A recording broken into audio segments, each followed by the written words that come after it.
ஒரே ஒரு வசனம். உங்கள் வாழ்வில் கவலை ஏற்படும் போது, உங்கள் வாழ்வில் பிரச்சனை ஏற்படும் போது, உங்களை இந்த உலகம் எதிர்ப்புகளால் பிரச்சனைகளால் சூழும் போது, உங்கள் வாழ்வு இனிமேல் நகருமா, இதோ என் வாழ்வு முடிந்துவிடக் கூடாதா என்றெல்லாம் நீங்கள் எண்ணும் போது, எனக்கு இந்த உலகத்திலே யாருமே இல்லையா கை கொடுக்க தோள் கொடுக்க, இருளிலே வாழ்கின்றேனே, வெளிச்சம் ஏற்படவே செய்யாதா, என் பிரச்சனைகள் நீங்கவே செய்யாதா என்று எண்ணி புலம்பி தங்களுடைய வாழ்வை முடித்து விடலாம் என்ற எண்ணம் ஏற்படும் போது, இந்த ஒரு வசனத்தை மட்டும் குர்ஆனில் திறந்து படியுங்கள். உங்கள் உள்ளம் அல்லாஹ்வுடைய அன்பால் நிரம்பும் இன்ஷா அல்லாஹ். எந்த வசனம்? குறிப்பெடுத்துக் கொள்ளுங்கள். எல்லோரும் ஒரு பேப்பரை எடுத்து அந்த பெண்ணை வைத்து அதில் எழுதுங்கள் அந்த வசனத்தை. சூரத்து ஜுமர் 53வது வசனம். சூரத்து ஜுமர் 53வது வசனம். நம் மரண நேரத்திலும் இந்த வசனம் நம் கண்ணுக்கு முன்னால் வர வேண்டும். மலக்குல் மௌத் எம்மை அழைக்க வரும்போது, அல்லாஹுவை சந்திக்க செல்லக்கூடிய அந்த நேரத்தில் இந்த வசனம் எம் கண்களுக்கு முன்னால் ஓட வேண்டும். குல் யா இபாதியல்லதீன அஸ்ரஃபு அலா அன்ஃபுஸிஹிம் லா தக்னது மிர் ரஹ்மத்தில்லாஹ். சுப்ஹானல்லாஹ். அல்லாஹ்வுடைய அருளை இதைவிட எப்படி விளக்குவது? வரம்பு மீறி தங்களுக்கு தாங்களே அநீதம் செய்து, அஸ்ரஃபு வீணடித்து தங்களையே வரம்பு மீறி பாவம் செய்த என் அடியார்களே, சுப்ஹானல்லாஹ். அல்லாஹ்வுடைய ரஹ்மத்தை பாருங்கள். அவன் அல்லாஹ்விற்கு மாறு செய்கிறான், அல்லாஹ்விற்கு பாவம் செய்கிறான், அல்லாஹ் இட்ட கட்டளைகளை மீறுகிறான். அவனையும் அல்லாஹ் அவனுடைய அருளால் இணைத்து சொல்கிறான்.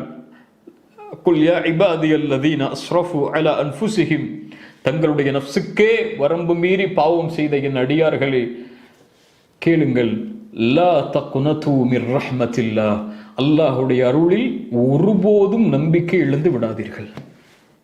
எந்த நேரத்திலும், எந்த சூழ்நிலையிலும், எந்த இருள் சூழ்ந்தாலும், எந்த பிரச்சனையால் உங்களுடைய வாழ்வு சூழ்ந்தாலும், எந்த கவலையால் உங்களுடைய வாழ்வு சூழ்ந்தாலும், இந்த உலகமே உங்களை புறக்கணித்து விட்டாலும், இந்த உலகமே உங்களை எதிர்த்து விட்டாலும், உங்களை ஏற்றுக்கொள்ள இந்த உலகத்திலே யாரும் இல்லை என்றாலும், இந்த உலகம் உங்களுக்கு எதிராக திரும்பிவிட்டாலும், பொருளாதார நெருக்கடியால், நோயின் நெருக்கடியால், குடும்பத்தின் நெருக்கடியால், சூழ்நிலையின் நெருக்கடியால் உங்களுடைய வாழ்வு சூழ்ந்தாலும், லா தக்னது மிர் ரஹ்மத்தில்லாஹ், அல்லாஹ் இருக்கிறான், அவனுடைய அருளில் ரஹ்மத்தில் ஒருபோதும் நம்பிக்கை இழந்து விடாதீர்கள். லா தக்னது மிர் ரஹ்மத்தில்லாஹ், இன்னல்லாஹ யக்ஃபிரு ذுனூப ஜமீஆ, உங்களுடைய எல்லா பாவங்களையும் அல்லாஹ் மன்னித்து விடுவார். அல்லாஹ்விடத்திலே மனம் திருந்தி நீங்கள் பாவ மன்னிப்பை கேட்டால் அல்லாஹ் ரப்புல் ஆலமீன் உங்களுடைய எல்லா பாவங்களையும் மன்னித்து விடுவான். லா தக்னது மிர் ரஹ்மத்தில்லாஹ், இன்னல்லாஹ யக்ஃபிரு ذுனூப ஜமீஆ, ஏன்? இன்னஹு ஹுவல் கஃபூருர் ரஹீம், அவன்தான் பாவங்களை மன்னிக்க கூடியவன், அவன்தான்.